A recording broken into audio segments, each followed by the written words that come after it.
quero falar com você sobre desvendar a crise. E todos nós temos uma crise. Todos nós vivemos uma crise. Indiferente da área que for, nós sempre estamos em crise. Por quê? Porque se nós estamos crescendo, é inevitável estarmos em crise.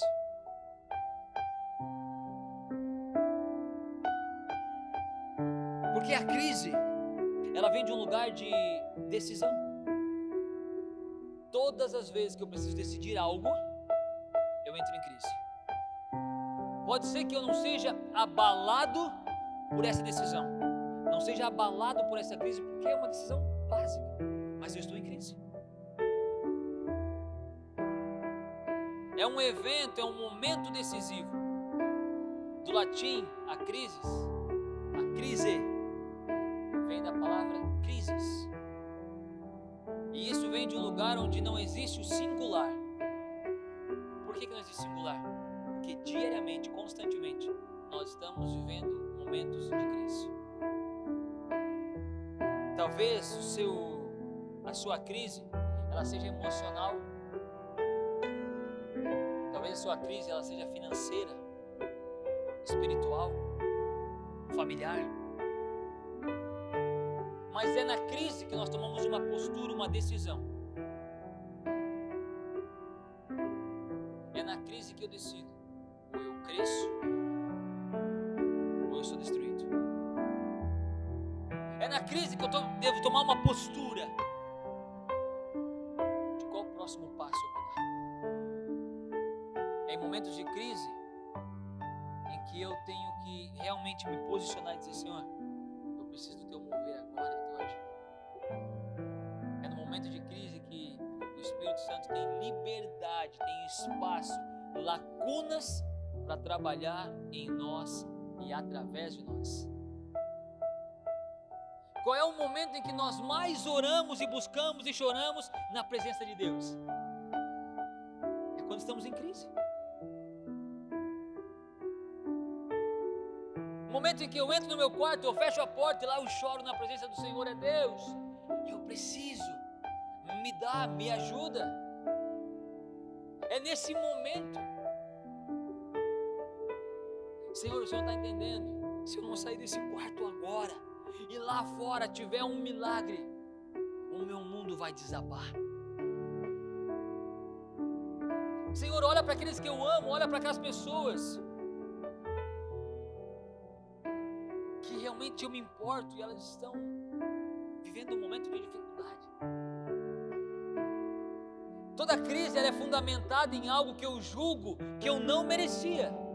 Eu não merecia estar passando por isso. Eu não merecia estar vivendo o que eu estou vivendo, essa crise. Mas eu sou um homem, uma mulher tão temente a Deus. Eu entrego o meu melhor, eu sou fiel, eu amo a Deus sobre todas as coisas. Eu não merecia essa crise. Então toda crise ela é fundamentada em algo que nós julgamos que nós merecíamos. Ou ainda, toda crise também é fundamentada em algo que eu julgo que eu não merecia. Ou melhor, que eu merecia, mas que eu não tenho. Eu merecia estar vivendo muito melhor. Eu merecia muito mais do que eu tenho. Eu queria muito mais do Senhor. Eu já gostaria de estar muito além do que eu estou. Então consegue entender que toda crise ela vem de um lugar onde somente os eventos externos começam a impactar naquilo que está dentro de mim?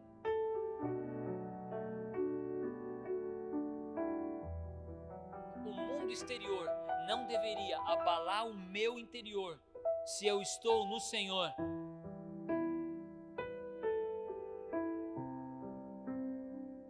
Não deveria.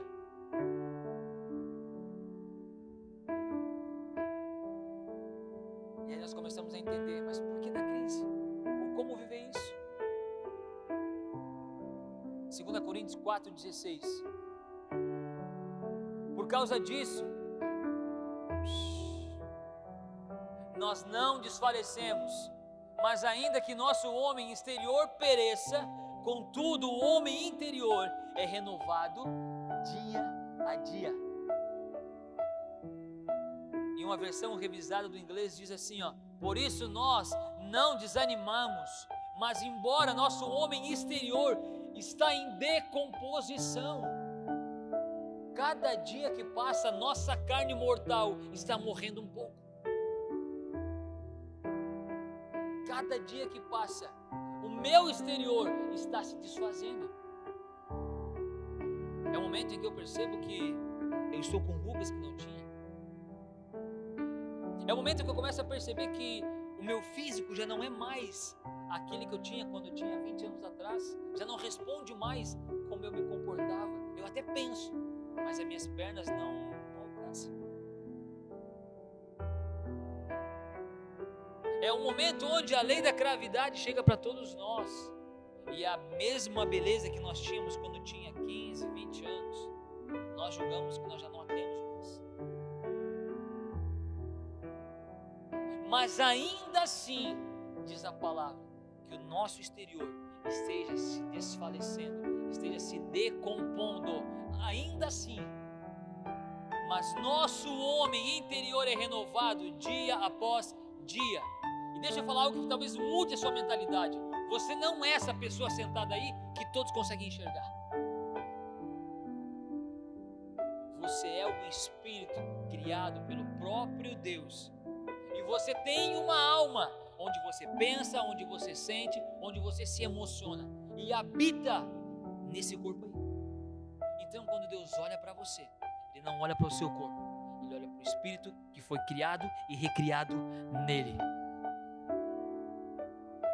E por que nós nos abalamos com a crise? Porque o mundo exterior impacta diretamente as nossas emoções, o nosso corpo. E aí quando isso acontece, se o meu espírito não está fortalecido no Senhor, eu me deixo abalar pela crise externa. 2 Coríntios 4, 8 e 9 dizem: tudo somos atribulados, mas não angustiados, perplexos, mas não desanimados, perseguidos, mas não desamparados, abatidos, mas não destruídos. O que eu estou falando para você nessa manhã é: não importa a maneira que você chegou aqui, não importa o que você está vivendo, o que você está sofrendo, ei, esta crise não vai acabar com a sua vida, não. Obrigado por vocês estarem acordando agora.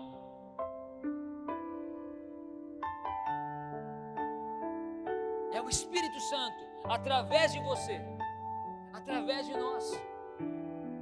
E esse mesmo Espírito que estava com Deus na criação, é aquele que nos acompanha diariamente. E na criação, o Espírito que está em você, o Espírito da vida agora, é aquele que o próprio Deus soprou em você. E por isso nós podemos ser a imagem e semelhança dele. Não é pelo nosso muito querer, não é pelo muito falar, não é por aquilo que nós conseguimos fazer para ele, não. Mas é o quanto eu permito que ele trabalhe na minha vida. Isso vai gerenciar e vai gerar vida em mim, para que eu possa viver e vencer as crises. Não é sobre o que os teus olhos podem enxergar, mas é o que o teu espírito está vendo, o que o teu espírito está gerando. Daniel 3, 24 a 26. Então o rei Nabucodonosor se espantou, se levantou depressa, falou, dizendo aos seus conselheiros: nós não lançamos dentro do fogo 3 homens atados? Responderam e disseram ao rei: é verdade, ó rei. Respondeu dizendo: eu porém vejo 4 homens soltos, que andam passeando dentro do fogo, sem sofrer nenhum dano. E o aspecto do 4º homem é semelhante ao Filho de Deus. Então chegando-se Nabucodonosor à porta da fornalha do fogo ardente, falou dizendo: Sadraque, Mesaque, Abdenego, servos do Deus Altíssimo, saí e vinde. Então Sadraque, Mesaque e Abdenego saíram do meio do fogo. Eles foram lançados, 3 homens amarrados, atados em uma fornalha ardente. E aí quando o rei vai olhar, ele olha e percebe, ei, existem 4 homens lá dentro. E todos eles estão soltos, caminhando, passeando pelo meio do fogo. Como assim? Segue comigo em Daniel, passa um pouquinho agora para frente, Daniel 6. Então o rei ordenou que trouxessem a Daniel e lançaram-no na cova dos leões. E falando, o rei disse a Daniel, o teu Deus, a quem tu continuamente serves. Ei, olha a chave aqui, pega isso aqui. O teu Deus, a quem você continuamente serves, ele te livrará. Daniel estava sendo jogado na fornalha. Desculpa, Daniel não foi na fornalha, Daniel foi na cova dos leões. Daniel sendo jogado na cova dos leões. Gente, imagina leões com fome. Ele está só esperando, abriu a porteira lá em cima, abriu a porta, abriu o buraco ali, o leão está só esperando, nem cai no chão. E aí o rei fala, ei, o Deus que você serve, continuamente, é a chave da sua vitória. Adorar a Deus continuamente, não importa a crise que você está vivendo. É no meio da sua adoração que você começa a viver milagres e maravilhas. Paulo e Silas, quando estavam presos, o que eles fizeram? Começaram a adorar ao Senhor. Enquanto eles adoravam, enquanto eles cantavam, enquanto eles louvavam ao Senhor, as cadeias caíram, as portas se abriram e eles foram libertos.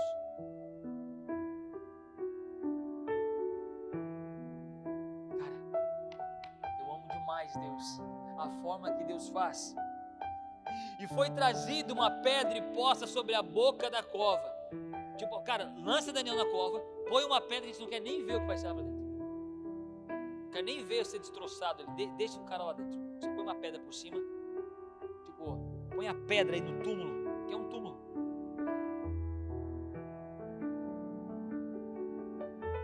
O rei selou com o seu anel e com o anel dos seus senhores, para que não se mudasse a sentença acerca de Daniel.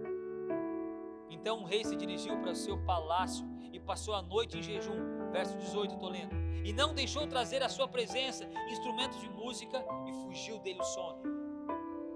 Um rei que não conhecia, que não adorava a Deus, pelo posicionamento de Daniel, agora está em luto por um homem que servia a Deus continuamente.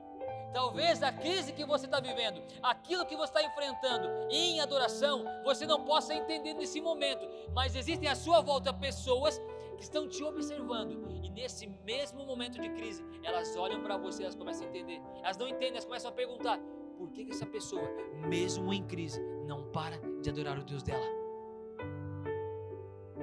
Por que essa pessoa que está em crise não para de adorar esse Deus? Realmente, esse Deus livra. Realmente esse Deus é o Deus vivo. Verso 19. Pela manhã, ao romper do dia, levantou-se o rei e foi com pressa à cova dos leões. E achegando-se à cova, chamou Daniel com voz triste. E disse o rei a Daniel, Daniel, servo do Deus vivo, dar-se-á o caso de teu Deus, a quem tu continuamente serves, tenha podido livrar-te dos leões? Ele chama perguntando, será que o seu Deus te livrou? Daniel, será que o teu Deus nesse momento entrou com livramento sobre sua vida? Então Daniel falou ao rei, ó rei, vive para sempre, rei, esteja vivo para sempre, rei, vida longa ao rei. Olha a festa de Daniel. O meu Deus enviou o seu anjo e fechou a boca dos leões para que não me fizessem dano, porque foi achado em mim inocência diante dele, e também contra ti, ó rei, não tenho cometido delito algum. Ei, rei, eu sirvo ao meu Deus, mas eu também honro. O que falaram a meu respeito para você é mentira. Eu honro a sua autoridade, rei. Ei, eu honro a autoridade do meu Deus, eu honro a sua autoridade, rei. Eu me comporto muito bem. Eu sirvo ao meu Deus, eu adoro o meu Deus. É porque eu adoro a Deus que eu me relaciono contigo, rei. Êxodo 14. Então Moisés estendeu a sua mão sobre o mar, e o Senhor fez tirar o mar um forte vento oriental que toda aquela noite, e o mar tornou-se em seco, e as águas foram partidas. E os filhos de Israel entraram pelo meio do mar em seco, e as águas foram-se como muro à sua direita e à sua esquerda. E os egípcios os seguiram e entraram atrás deles todos os cavalos de Faraó, os seus carros, os seus cavaleiros, até o meio do mar. E aconteceu que na vigília daquela manhã, o Senhor, na coluna de fogo e da nuvem, viu o campo dos egípcios e alvoroçou o campo dos egípcios e tirou-lhes as rodas dos seus carros e dificultosamente os governava. Então disseram os egípcios: fujamos da face de Israel, porque o Senhor por eles peleja.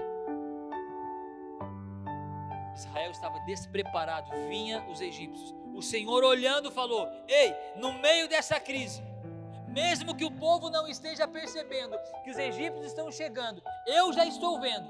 E aí o Senhor começa a confundir o exército, começa a quebrar o carro, começa a quebrar a carroça. E aí os egípcios começam a perceber que no meio da confusão, mesmo sem eles chegarem diante do povo, mesmo antes de eles causarem dano para o povo de Deus, eles caíram em si e falaram: ei, fujamos da presença dos israelitas, fujamos da presença desse povo, porque o Deus dele peleja por eles. A Bíblia diz que o Senhor dá aos seus enquanto eles dormem. Então, enquanto você está dormindo, o Senhor está te abençoando, Ele está te entregando, Ele está mudando a tua situação. O mais efetivo que você pode fazer em meio à crise diante de Deus é você descansar e dormir, porque deixa espaço para Ele trabalhar. A Bíblia fala que Jesus, atravessando o mar na Galileia com seus discípulos, Ele entra no barco e Ele se acomoda, Ele se prepara para dormir. E Ele começa agora a dormir no barco. A Bíblia diz que Ele encosta a sua cabeça num travesseiro. E aí Jesus começa a atravessar e no meio do mar começa uma tempestade. E os discípulos começam a ficar nervosos. Ei, mestre, acorda. O Senhor não vê que nós vamos perecer, olha a tempestade. Ei, Jesus não foi pego desprevenido pela tempestade. Ele sabia que a tempestade viria e ainda assim Ele se preparou para dormir no meio da tempestade, no meio da crise. Ele sabia o que ia acontecer. Perceba que Deus em todo o tempo estava olhando para os seus filhos. Ele olhou para Sadraque, Mesaque e Abdenego. Ele olhou para Daniel. Ele olhou para os filhos de Israel. Em todo o tempo Deus estava atento à crise que eles estavam vivendo. Mesmo que os homens naquele momento não estavam vendo a presença de Deus em meio à crise, Deus estava atento. Talvez hoje você não está encontrando solução para o seu problema. Talvez hoje você não consegue ver uma luz no fim do túnel. Deixa eu falar uma coisa para você. Mesmo que você não esteja percebendo a presença de Deus, Ele está presente na sua vida e Ele está cuidando de você. É tão bom ouvir isso, não é? É tão bom ouvir: nossa, ainda bem, Ele está mudando, Ele está cuidando de mim. Mas por que nós não nos comportamos assim diariamente? Ei, Ele está cuidando de mim. Nada me abala, nada me destrói. Até posso dar uma balançada, até posso sentir o impacto, mas nada vai me destruir. E ainda que a crise destrua esse corpo aqui, o meu interior está sendo vivificado dia após dia. Não é porque você não está vendo uma crise que Deus deixou de ser quem Ele é. Não é porque você vive uma crise agora que Deus está fraco. Não é porque você vive um momento de dificuldade que Deus não consegue operar. Não é sobre isso. Não é porque as coisas saíram do seu controle que Deus também perdeu o controle. Deus não é limitado aos nossos sentimentos. Ele não é limitado ao nosso comportamento. Se você está bem, Deus está fraco. Se você se sente forte, é porque Deus é forte. A palavra, na verdade, fala o contrário. Quando eu me sinto fraco, é que é aí que eu estou forte. Porque quando eu me sinto fraco, eu tenho liberdade, eu tenho espaço em mim para Deus entrar e operar na minha vida. É impossível aos homens, mas para Deus tudo é possível. Mateus 19, 26. 1000 poderão cair ao seu lado, 10.000 à tua direita, mas tu não serás atingido. Salmo 91. Ei, a Bíblia é para ser vivida, lida. Nessa casa nós somos biblicamente embasados. Se a palavra diz que todo mundo pode cair, todo mundo pode ser destruído e nós não seremos, nós cremos assim. A Bíblia não é para ficar aberta no Salmo 91 lá na sua prateleira, não. Você precisa ler sua Bíblia. As pessoas me ligam, pastor, estou em dificuldade nessa área, estou muito ansioso, estou nervoso. Primeira pergunta que eu faço: como é que está a sua vida de oração e leitura da palavra? Pois é, não estou conseguindo. Tu vê, né, pastor? Você vê, pastor, em minha dificuldade acabei enfraquecendo. Não, é o contrário. Porque você deixou de orar e ler a Bíblia que você está enfraquecendo. Não é porque você enfraqueceu que você deixou de ler e orar. Quando eu me posiciono para ouvir a voz de Deus, quando eu me coloco no lugar certo para ouvir Deus falando, Ele sempre fala comigo.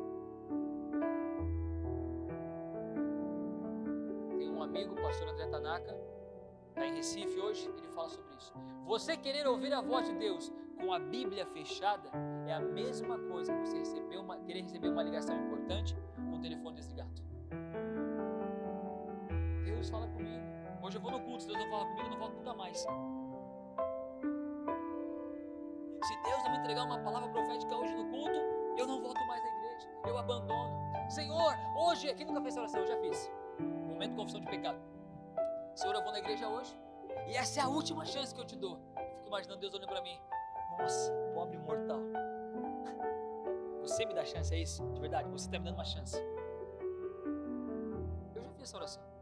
E se o Senhor não falar comigo hoje, nunca mais eu coloco os meus pés em uma igreja. Senhor, se o Senhor realmente existe, muda a minha situação. Ei, se Ele não mudar a situação, Ele continua sendo Deus. Se a situação piorar, Ele é Deus ainda. Deus não é condicionado à nossa situação terrena.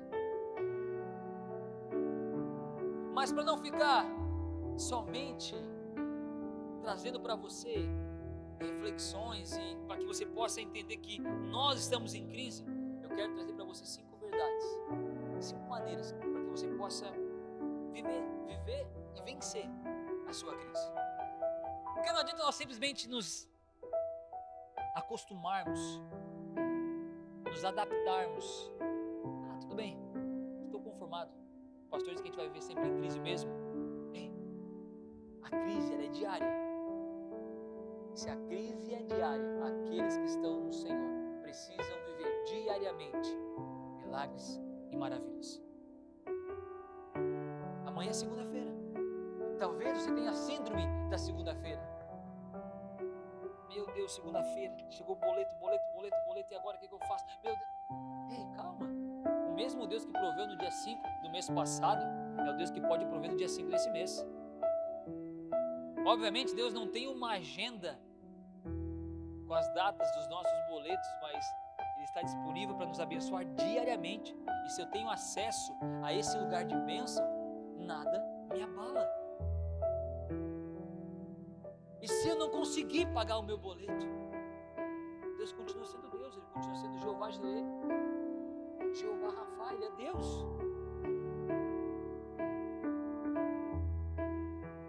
A crise nunca será maior do que as minhas forças. 1 Coríntios 10, 11 a 13, abre essa Bíblia comigo, por favor.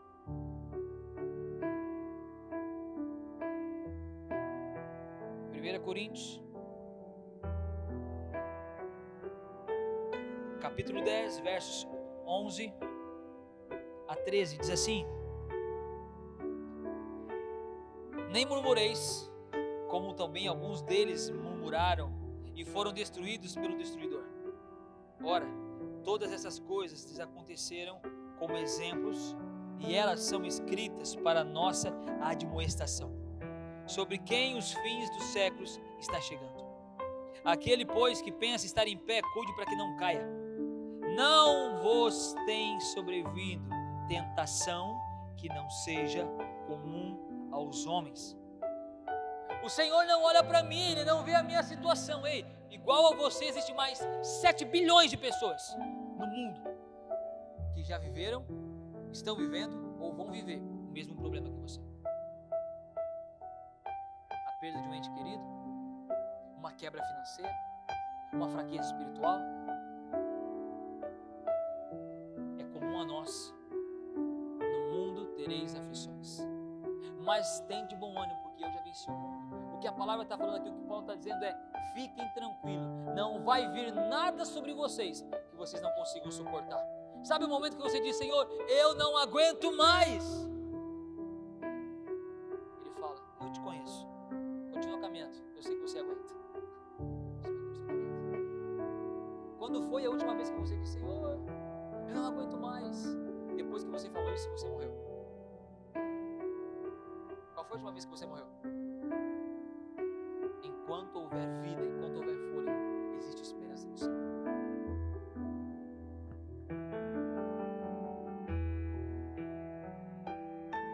Paulo está citando para os cristãos de Corinto que o povo de Israel suportou.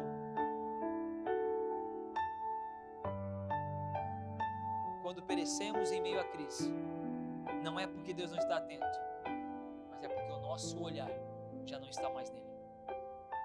Quando você se vir afundando no mar, quando você se encontrar sucumbindo em meio às suas dificuldades, não é porque Deus não está com a mão estendida para você, é porque você tirou o seu olhar de quem é o Senhor.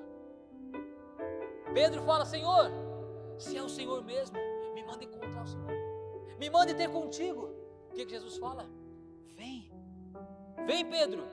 Pedro sai do mar, do barco, ele começa a caminhar, e a Bíblia fala que quando Pedro olha para Jesus, ele está caminhando sobre as águas. Quando Pedro começa agora a olhar para as ondas, para o problema, para a dificuldade, ele começa a afundar, e quando ele começa a afundar, ele se lembra: ei, é verdade, eu estava sobre o mar, junto com o meu Jesus, mas porque eu tirei o olhar dele, agora eu comecei a afundar. Deixa eu me lembrar aqui como é que eu faço. Jesus, tem misericórdia de mim. Aí Jesus vem, estende a mão e fala: ei, homem de pequena fé, se coloca de pé aí, eu estou aqui, sem medo. É natural nosso, do ser humano, começar a olhar para Jesus, e quando as coisas começam a ir bem, eu começo agora a olhar para as coisas, para as situações, para as adversidades, eu começo a olhar agora para os problemas. Um probleminha eu resolvo outro problema. De repente, eu estou tão distante, o meu olhar está tão longe daquilo que o Senhor quer para mim, que eu começo a sucumbir. E aí, quando eu estou com problemas até o pescoço, eu me lembro: Jesus é minha salvação. O segredo para você vencer a crise não é você clamar a Jesus sempre que ela chega, não, é você caminhar com Jesus diariamente, entendendo que mesmo que venha a crise, você vai passar por ela porque você está com Jesus. Tudo posso naquele que me fortalece, Filipenses 4,13. Se fala que todas as coisas, tudo é tudo. Eu já sei viver bem, eu sei viver sem dinheiro, eu sei viver com saúde, Paulo está falando uma série de coisas. Eu sei viver vestido, eu sei viver nu, eu sei viver agora preso, eu sei viver agora caminhando, solto, livre. Mas de tudo isso, o que eu aprendi foi: todas as coisas eu posso naquele que me fortalece. Não é quando você se julga bem que o Senhor está com você. Aquele que está de pé, cuide para que não caia. Segunda coisa, na crise, sou cuidado por Deus. Salmo 139, abre comigo, Salmo 139. Estão bem, gente? Estão acordados? Oh, glória! Não me sinto sozinho assim. Salmo 139, a partir do primeiro verso.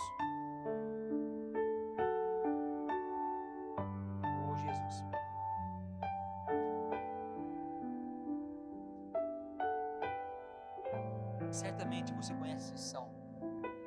Lê comigo a partir do primeiro verso. Senhor, tu tens me procurado e me conheceu. Eu estou lendo uma versão King James, propositalmente,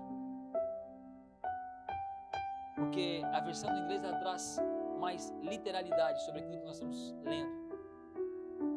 Senhor, tu me sondas. É linda essa palavra, né? Tu me sondas e me conheces. É a palavra de Deus. Mas olha, Senhor, tu tens me procurado e me conheceu. É dele para mim. Tu me conheces, o meu assentar e o meu levantar, entendes o meu pensamento de longe.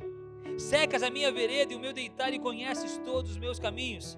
Pois não há uma palavra em minha língua mais que o Senhor, tu sabes de tudo. Tu me envolves por trás e pela frente e puseste a tua mão sobre mim. Tal conhecimento é maravilhoso demais para mim, é tão alto que eu não posso alcançá-lo. Para onde eu me irei do teu espírito? Para onde eu fugirei da tua presença? Se eu subir ao céu, tu estás lá. Se eu fizer a minha cama no inferno, eu sei que tu estarás lá. Uau, forte demais. Até lá a tua mão me guiará e a tua direita me sustentará. Verso 11, se eu disser, certamente as trevas me encobrirão, até a noite será luz sobre mim. Sim, as trevas não se escondem em ti, mas a noite brilha como o dia, e as trevas e a luz são ambas o mesmo para ti. Ainda que eu me encontre em trevas, quando o Senhor está junto de mim, até mesmo as trevas se tornam luz. É isso que a palavra está dizendo. Ele cuida de você. Na crise, Deus tem cuidado de nós. Deus não condiciona a sua proteção à nossa necessidade aparente. A sua proteção sobre nós é perpétua, é vitalícia, é diária. Não, Deus não vem nos abençoar, não vem nos proteger pela crise que nós enxergamos.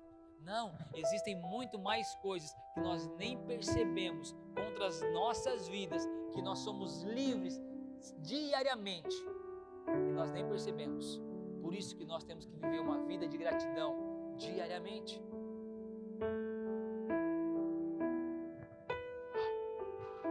Eu não sei você, eu não sei o que você está pensando, mas eu quero falar para você que o cuidado de Deus sobre a sua vida, sobre as nossas vidas, não é de acordo com o nosso clamor. A Bíblia diz que Ele é aquele, o guarda de Sião, aquele que não dorme, nem cochila. Enquanto nós descansamos, enquanto nós dormimos, Ele está acordado, protegendo, nos guardando, nos livrando. Então, em meio à crise, você precisa ter a certeza que Deus também, que Ele tem cuidado de você. Terceira coisa, entenda que na crise, Deus trabalha para o meu bem. Romanos 8:28.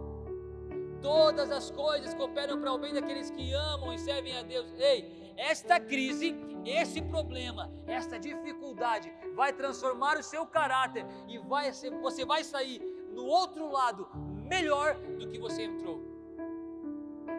Eu não estou dizendo que Deus manda a crise, não estou dizendo que Ele manda o problema, que Ele manda a dor. Não é isso.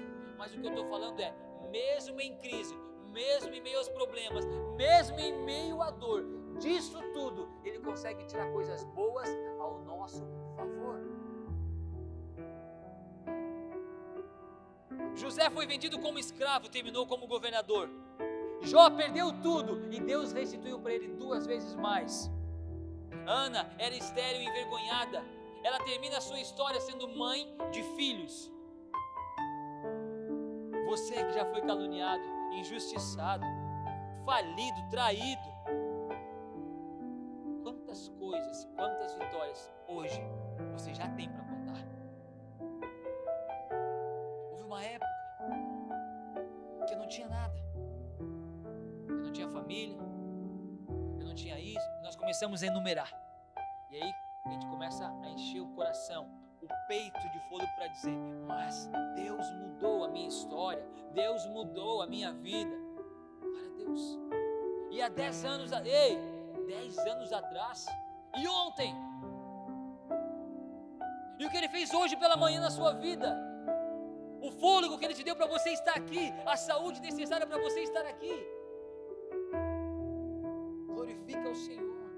Todas as coisas cooperam para o bem daqueles que amam e servem a Deus. Quero trazer à memória o que pode me trazer esperança. Lamentações 3. As misericórdias do Senhor são a causa de não sermos consumidos, porque as suas misericórdias não têm fim, elas se renovam a cada manhã. Se não fosse pela misericórdia do Senhor, se não fosse a graça dele, diariamente nós não estaríamos mais aqui. Eu não sei o que você julga estar vivendo hoje. Eu não sei o que você imagina estar enfrentando agora. Ele vai trabalhar no seu coração a partir disso, para fazer de você um homem, uma mulher, segundo o coração dele. Não é sobre o seu coração, não é sobre o que você pensa, o que você faz, mas é o quanto nós permitimos que ele possa trabalhar nas nossas vidas a partir do coração que ele tem. Quando ele fala para Davi: ei Davi, você tem um coração igual ao meu, você tem um coração segundo o meu, Davi. Não é que os corações eram iguais, não, é porque Davi se permitiu ser tratado, ser moldado e modelado diariamente para chegar no lugar com o coração alinhado com o coração de Deus. Mas o padrão era o coração de Deus para o coração de Davi. Não existe na terra homem algum que encontre, que tenha um coração perfeito sem o agir do Espírito Santo, que esteja alinhado com o coração de Deus. E ainda assim, quando nós chegamos a esse lugar de estar com o coração alinhado com o coração de Deus, nós precisamos cuidar para não sair da rota.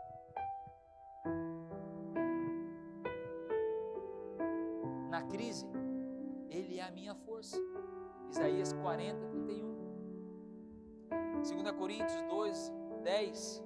Sinto prazer nas fraquezas, nas injúrias, nas necessidades, na perseguição, porque quando sou fraco, é que eu sou forte. Está se sentindo fraco? Dá glória a Deus. Está difícil? Dá glória a Deus. É impossível? Dá glória a Deus. Adore a Ele. Porque é na sua fraqueza que Ele consegue operar. É no seu momento de fraqueza que você diz: Senhor, eu preciso agora do seu agir. É só quando nós abandonamos o nosso pensamento autossuficiente que nós nos posicionamos com o coração contrito diante do Senhor e falamos: ei, Senhor, eu preciso da tua intervenção na minha vida, na minha situação. É nas fraquezas que Ele tem espaço para se manifestar. É em meio ao teu caos que Ele tem terreno para operar milagres. É em meio à destruição que Ele tem terreno para reconstrução. Pastor, eu estou destruído hoje. Pastor, eu estou destruída. Dá glória a Deus, porque é nesse lugar que Ele tem prazer agora de operar e construir com as próprias mãos a sua vida. É em meio às tormentas da tua vida que Ele pode fazer o milagre de acalmar uma tempestade. Por fim, na crise, a graça dele me basta. 2 Coríntios 12, abre comigo rapidamente. 2 Coríntios 12. Eu amo essa passagem, amo essa palavra. 2 Coríntios capítulo 12, o verso 9.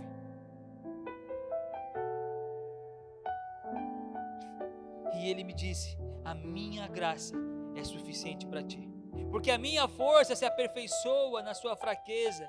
De boa vontade, pois, me gloriarei nas minhas fraquezas, para que o poder de Cristo repouse em mim. O que Paulo está dizendo é: a minha graça, a graça do Senhor, ela me basta, a graça dele é suficiente para mim.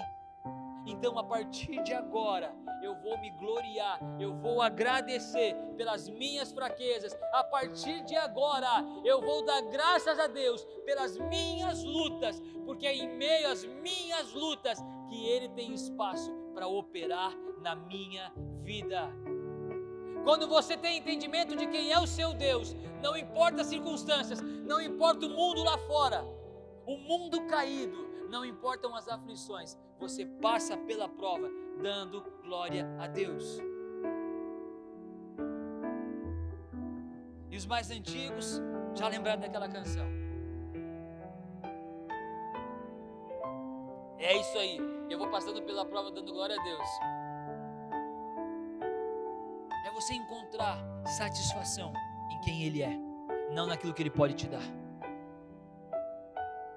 Se a tua satisfação está nas bênçãos do Senhor, o dia que você não recebe aquilo que você espera, você se frustra.